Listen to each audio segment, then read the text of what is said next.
આ વાત છે 1965ની, જ્યારે ભારત અને પાકિસ્તાન વચ્ચે બીજું મોટું યુદ્ધ શરૂ થયું. આ યુદ્ધનું મુખ્ય કારણ હતું કાશ્મીર. આ યુદ્ધમાં ભારતે પાકિસ્તાનની આક્રમકતાનો જડબાતોડ જવાબ આપ્યો. પરંતુ આ યુદ્ધ દરમિયાન પાકિસ્તાને એક નવો મોરચો ખોલવાનું નક્કી કર્યું. તેઓએ ભારતના પશ્ચિમી દરિયાકાંઠે હુમલો કરવાની યોજના બનાવી, જેનું નામ હતું ઓપરેશન દ્વારકા. નમસ્કાર મિત્રો, તો સ્વાગત છે એક નવા વિડીયોમાં. સો ફ્રેન્ડ્સ, હું છું ધર્મેશ અને ધર્મેશ પટેલ યુટ્યુબ ચેનલમાં તમારું સ્વાગત છે. સો ફ્રેન્ડ્સ, આજના વિડીયોમાં આપણે 1965માં પાકિસ્તાન દ્વારા દ્વારકા પરના હુમલાનો અજાણ્યો ઇતિહાસ જાણીશું. સો વિડીયોમાં છેલ્લે સુધી બન્યા રહો. તો ચાલો વિડીયોને શરૂ કરીએ. ગુજરાતની પવિત્ર ભૂમિ પર જ્યાં દરિયો અને આસ્થા એકબીજા સાથે ભળી જાય છે, ત્યાં આવેલું છે દ્વારકા નગર. આ નગર માત્ર એક શહેર નથી, પણ ભગવાન શ્રી કૃષ્ણનું પવિત્ર ધામ છે, જે 4 ધામોમાંનું એક છે. દ્વારકાધીશ મંદિર, જેની ગરિમા અને ભવ્યતા દેશ વિદેશમાં પ્રસિદ્ધ છે અને લાખો ભક્તોની આસ્થાનું કેન્દ્ર છે. પરંતુ આ પવિત્ર નગરની ધરતીએ 1965માં એક એવી ઘટના જોઈ, જેણે ન માત્ર દ્વારકાના લોકોને હૃદયને હચમચાવી દીધા, પણ આખા ભારતનું ધ્યાન ખેંચ્યું. વાત છે 1965ની, જ્યારે ભારત અને પાકિસ્તાન વચ્ચે બીજું મોટું યુદ્ધ શરૂ થયું. આ યુદ્ધનું મુખ્ય કારણ હતું કાશ્મીર. ઓગસ્ટ 1965માં પાકિસ્તાને ઓપરેશન જિબ્રાલ્ટર શરૂ કર્યું, જેનો ઉદ્દેશ્ય હતો જમ્મુ કાશ્મીરમાં ઘૂસણખોરી કરીને ભારતીય શાસન વિરુદ્ધ બળવો ઊભો કરવો. પરંતુ આ યોજના નિષ્ફળ ગઈ અને ભારતે પાકિસ્તાની આ આક્રમકતાનો જડબાતોડ જવાબ આપ્યો. યુદ્ધની આગ પંજાબ અને કાશ્મીરની સરહદો પર ફેલાઈ, જ્યાં બંને દેશોની સેનાઓ અને વાયુસેનાઓ એકબીજા સામે લડી રહી હતી. આ યુદ્ધ દરમિયાન પાકિસ્તાને એક નવો મોરચો ખોલવાનું નક્કી કર્યું. તેઓએ ભારતના પશ્ચિમ દરિયાકાંઠે હુમલો કરવાની યોજના બનાવી, જેનું નામ હતું ઓપરેશન દ્વારકા. આ હુમલાનું લક્ષ્ય હતું ગુજરાતનું પવિત્ર નગર દ્વારકા, જે કરાચી બંદરથી માત્ર 200 કિલોમીટર દૂર હતું. મિત્રો, પાકિસ્તાનનું માનવું એ હતું કે દ્વારકા પર હુમલો કરવાથી ભારતીય વાયુસેનાનું ધ્યાન ઉત્તરીય મોરચા પરથી હટશે. ભારતીય નૌકાદળ બોમ્બેથી નીકળીને હુમલો કરશે, જેથી પાકિસ્તાની સબમરીન PNS ગાજી ભારતીય જહાજોને નષ્ટ કરી શકશે.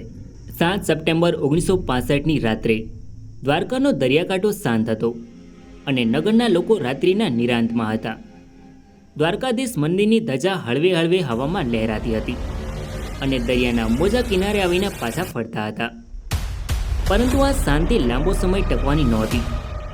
પાકિસ્તાન નૌકાદળના 7 જહાજો PNS Babur, PNS Khyber, PNS ભદ્ર, PNS જહાંગીર, PNS આલમગીર, PNS શાહજહાં અને PNS ટીપુ સુલતાન પાકિસ્તાની નૌકાદળ કમાન્ડર SM અનવરના નેતૃત્વ હેઠળ દ્વારકા તરફ આગળ વધ્યા. આ જહાજો રાત્રે 11:55 દ્વારકાના કિનારાથી લગભગ 5.5 થી 6.1 નોટિકલ માઇલ દૂર સ્થિત થયા અને ગોળીબાર શરૂ કર્યો. મિત્રો, રસપ્રદ વાત એ છે કે આ 7 જહાજોના કાફલાનું નામ હિન્દુઓ પર ક્રૂર અત્યાચાર કરનારા તમામ ઇસ્લામિક આક્રમણકારોના નામ પરથી રાખવામાં આવ્યું હતું. પાકિસ્તાનનો દાવો હતો કે તેઓ દ્વારકામાં રડાર સ્ટેશન નષ્ટ કરવા માંગે છે, જે ભારતીય વાયુસેનાના બોમ્બર્સને માર્ગદર્શન આપે છે. પરંતુ ભારતીય સૂત્રો અનુસાર દ્વારકામાં કોઈ રડાર સ્ટેશન નહોતું. આ હુમલો માત્ર ભારતીય મનોબળ ઘટાડવા અને ધાર્મિક સ્થળ પર હુમલો કરીને હિન્દુઓની લાગણીઓને ઠેસ પહોંચાડવાનો પ્રયાસ હતો.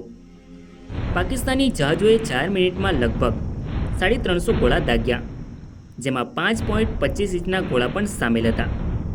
આ ગોળા મોટાભાગે દ્વારકાધીશ મંદિર અને રેલવે સ્ટેશન વચ્ચેના વિસ્તારમાં પડ્યા, જે લાઇટ હાઉસથી લગભગ 3 કિલોમીટર દૂર હતું. જ્યારે પ્રથમ ગોળો દ્વારકાની ધરતી પર પડ્યો, ત્યારે નગરની શાંતિ ભાંગી પડી. રાત્રિના અંધકારમાં ગોળીબારનો અવાજ ગૂંજવા લાગ્યો અને આગના ગોળાઓ આકાશમાં ચમકવા લાગ્યા. દ્વારકાના લોકો, જેમના માટે દ્વારકાધીશ મંદિર એક આસ્થાનું પ્રતીક હતું, લોકો ગભરાઈ ગયા. ગોળીબારથી રેલવે ગેસ્ટ હાઉસ, એક સિમેન્ટ ફેક્ટરી અને કેટલીક નજીકની ઇમારતોને નુકસાન થયું. ધુમાડો દૂરથી દેખાતો હતો, જે પાકિસ્તાની જહાજોને 20 કિલોમીટર દૂરથી દેખાતો હતો. પરંતુ એક આશ્ચર્યજનક ઘટના બની. દ્વારકાધીશ મંદિર, જે આ હુમલાનું કેન્દ્ર હતું, તેને ખૂબ જ ઓછું નુકસાન થયું. જી ન્યૂઝના અહેવાલ અનુસાર પાકિસ્તાની નૌકાદળે 156 ગોળા દાગ્યા હોવાનો દાવો કર્યો, પરંતુ મોટાભાગના ગોળા કાં તો દરિયામાં પડ્યા અથવા તો મંદિરની દૂરના ખેતરોમાં અને ખડકો પર પડ્યા. મંદિરનો એક નાનો ભાગ જ નુકસાન પામ્યો, જેને યુદ્ધ પછી રિપેર કરવામાં આવ્યો. ભારતીય વાયુસેનાના સાર્જન્ટ રમેશ મદન, જેઓ દ્વારકામાં હાજર હતા, એ બાદમાં જણાવ્યું કે હુમલા દરમિયાન દરિયાનું પાણી અચાનક ઊંચું થયું, જેના કારણે પાકિસ્તાની જહાજોના ગોળા નિશાન ચૂકી ગયા. તેમણે આને એક ચમત્કાર ગણાવ્યો. ગામના લોકોએ પણ 25-30 ગોળા એકઠા કર્યા, જેમાં ભારતીય ઓર્ડિનન્સના ચિહ્નો હતા અને તે 1940થી 1946ના સમયના હતા. આ ગોળા ભારત પાકિસ્તાન વિભાજન દરમિયાન પાકિસ્તાનને આપવામાં આવ્યા હતા. આ હુમલા દરમિયાન ભારતીય નૌકાદળની ફ્રિગેટ INS તલવાર ઓખા બંદરે હતી, પરંતુ તે રિપેર હેઠળ હોવાને કારણે હુમલાનો જવાબ આપી શકી નહીં.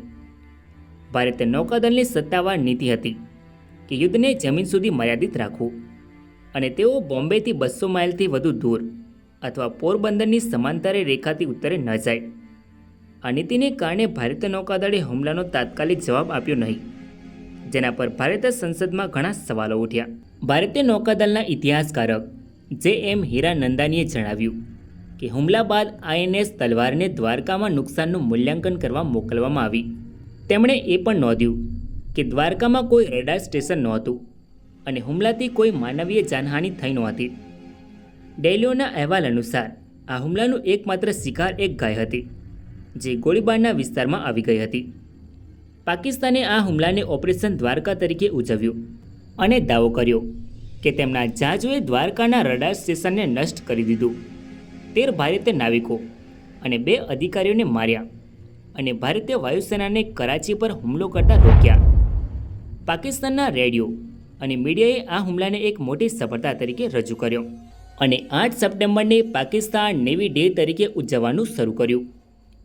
1998માં પાકિસ્તાનના ઇન્ટર સર્વિસ પબ્લિક રિલેશને આ ઘટના પર ઓપરેશન દ્વારકા 1965 નામની ફિલ્મ પણ બનાવી, પરંતુ ભારતીય સૂત્રોએ આ દાવાઓને નકારી કાઢ્યા. ભારતનું કહેવું હતું કે દ્વારકામાં કોઈ રડાર સ્ટેશન નહોતું અને હુમલાથી કોઈ માનવીય જાનહાનિ થઈ નહોતી. ડેલીઓના અહેવાલ અનુસાર 50માંથી 40 ગોળા ફાટ્યા નહોતા, જેના કારણે નુકસાન મર્યાદિત રહ્યું. ભારતીય નૌકાદળના અધિકારીઓએ આ હુમલાને ન્યુનસન રેડ ગણાવ્યો, જેનું કોઈ મોટું વ્યૂહાત્મક મહત્વ નહોતું. દ્વારકાના લોકો માટે આ હુમલો માત્ર એક યુદ્ધની ઘટના નહોતી, પણ ભગવાન શ્રી કૃષ્ણની કૃપાનો ચમત્કાર હતો. ઓપરેશન દ્વારકાએ ભારતીય નૌકાદળ પર ઊંડી અસર કરી. પાકિસ્તાની સૂત્રોનું માનવું હતું કે આ હુમલાએ ભારતીય નૌકાદળને આધુનિકીકરણ તરફ દોર્યું. યુદ્ધ પછી ભારતીય નૌકાદળનું બજેટ 35 કરોડ રૂપિયાથી વધારીને 115 કરોડ રૂપિયા થયું. હીરાનંદાનીના જણાવ્યા અનુસાર આ હુમલાએ ભારતને કચ્છની સુરક્ષા માટે સોવિયત યુનિયન પાસેથી મિસાઇલ બોટ્સ ખરીદવા પ્રેર્યું, જેનો ઉપયોગ 1971ના યુદ્ધમાં ઓપરેશન ટ્રાઇડન્ટ દરમિયાન કરવામાં આવ્યો. જોકે તેમણે એ પણ નોંધ્યું કે ભારતીય નૌકાદળનું આધુનિકીકરણ 1962ના ભારત ચીન યુદ્ધ પછીની યોજનાનો ભાગ હતું અને ઘણા જહાજો યુદ્ધ પહેલાં જ સોવિયત યુનિયન પાસેથી ખરીદવાની વાટાઘાટો ચાલી રહી હતી. 1971ના યુદ્ધમાં ભારતીય નૌકાદળે ઓપરેશન ટ્રાઇડન્ટ અને ઓપરેશન પાયથન દ્વારા કરાચી બંદર પર હુમલો કરીને 1965ના હુમલાનો બદલો લીધો, જેમાં પાકિસ્તાની નૌકાદળને ભારે નુકસાન થયું. મિત્રો, ગુજરાતના લોકો આજે પણ આ ઘટનાને યાદ કરે છે અને માને છે કે દ્વારકાધીશે તેમના ધામની રક્ષા કરી. દ્વારકાના રહેવાસીઓએ એક અહેવાલ અનુસાર જણાવ્યું કે પાકિસ્તાનનો હુમલો નિષ્ફળ ગયો અને દ્વારકાધીશની કૃપાએ નગરની રક્ષા કરી. સો ફ્રેન્ડ્સ, આ તો પાકિસ્તાન દ્વારા દ્વારકા પરના હુમલાનો અજાણ્યો ઇતિહાસ. આઈ હોપ કે તમને આ વિડીયો ગમ્યો હશે. સો વિડીયોને લાઇક કરીને કમેન્ટમાં તમારો અભિપ્રાય જરૂર લખો અને ચેનલમાં નવા હોય તો આવા જ અવનવા વિડીયો જોવા માટે ચેનલને સબસ્ક્રાઈબ જરૂર કરો. મળીએ નેક્સ્ટ વિડીયોમાં. ધન્યવાદ.